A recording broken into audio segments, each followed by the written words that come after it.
Malaking utang na loob to. Ha? Malaking utang na loob to sa inyo. Malaking utang na loob ko sa inyo to. Tatanawin ko ito habang buhay.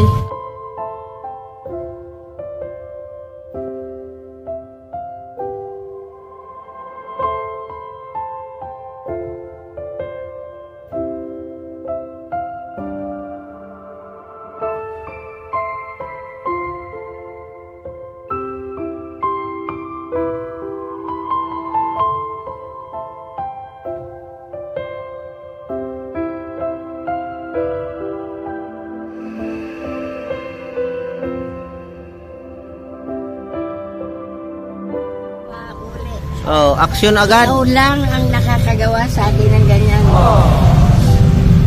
Kaya hindi ko mapigil yung sarili ko. Naiyak ako kanina.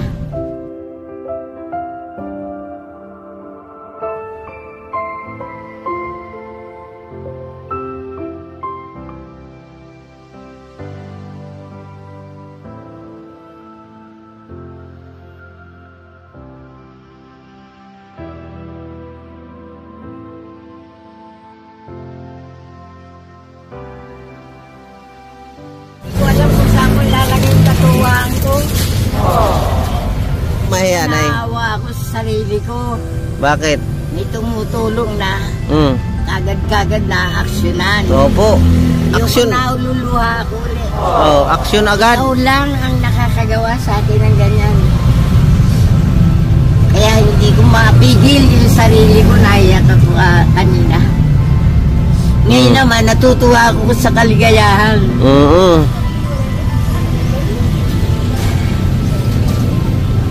Masaya ka na nanyan eh. Masaya na.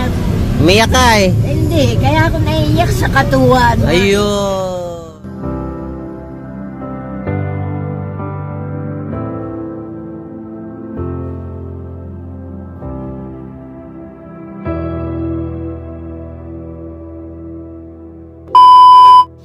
Yun mga kalingap, sa parang araw, puntahan natin si nanay ngayon, yung tinilahan natin ang wheelchair, no? At nandito na naman tayo sa Maynila at bibisitahin natin para makita natin si nanay mga kalingap at mabisita ulit, no?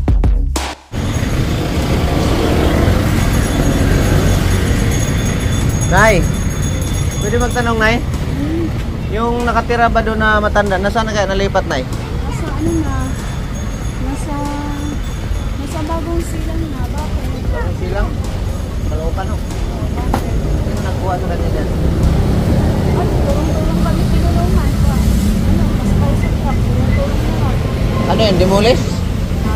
Demolish siya dyan? Oo. Lahat pinang Sinong tinirhan niya sa, ano? Sinong tinirhan niya ngayon sa bagong silang? anak niya. Anak niya? Yung pinapabayaan niya siya. Matagal na, Nay? Ha? Matagal na? Yung mga isang buwan ang mahigit. Hindi kami na pang abot, ah. Bakit? Inabot-abutan ko kasi yun ang bigas na pag makapunta ako ng Maynila.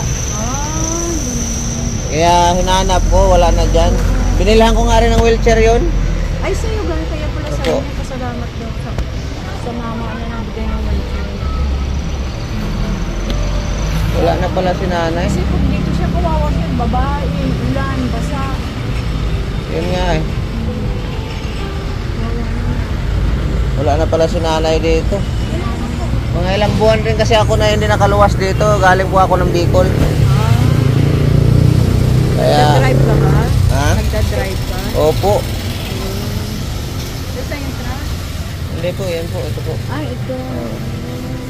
Sayang. Hindi kami nagkita ni nanay. Sige po, Nay. Oo, sige. Salamat.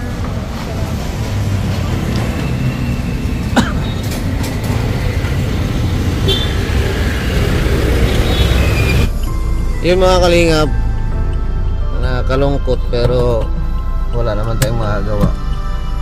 Yan po nakatira si nanay sa likod ng truck na yan. Kinuha na pala, dinimulis dyan, nilipat sa Bagong Silang. Hindi man natin alam kung saan sa Bagong Silang. Ilang buwan din kasi tayong hindi nakaluwas dito kaya hindi kami nagkita na.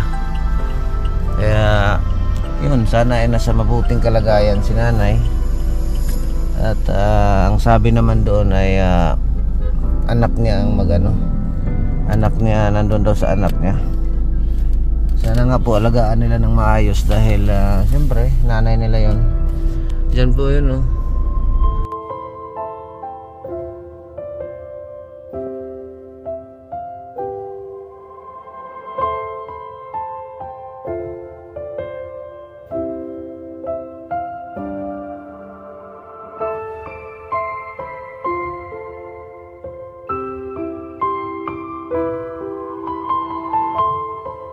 Kutan ko talaga mga kalingap kasi tuwing pagpunta ko rito ay lagi nating inaabutan ng biyaya yun. Kaso lang wala na dinimulis daw, nalinis yung street na yun. Kaya God bless na lang kay nanay, no? Yun mga kalingap, wala si nanay doon at yun, wala tayong magagawa doon. At sana mga kalingap ay sa mabuting kalagayan si nanay. Binalikan naman natin tuwing pupunta tayo ng Maynila at sinisira natin ng biyaya. Yun lang po, pagdasal na lang po natin na si nanay ay nandun sa mabuting kalagayan. Nasa anak din daw, sana ay nasa maayos na kalagayan. At sana kung mapanood ito sa anak ni nanay Flores, sana ay alagaan niyo po si nanay kasi siyempre mahal natin yan, mga magulang natin sa buhay. Wala tayo dito sa mundo na to kung wala si nanay, kung wala tayong mga nanay. Kaya maraming salamat sa mga nakapanood noon at sa yung mga nag-share ni nanay noon kasi nabilhan natin yun ng wheelchair. Kahit pa paano ay nakakatulong tayo ni nanay sa maliit na paraan. Maraming salamat po sa inyong share na blessing. Thank you so much. At kita-kita tayo sa next upload natin. Bye-bye. Mabuhay po tayong lahat. God bless.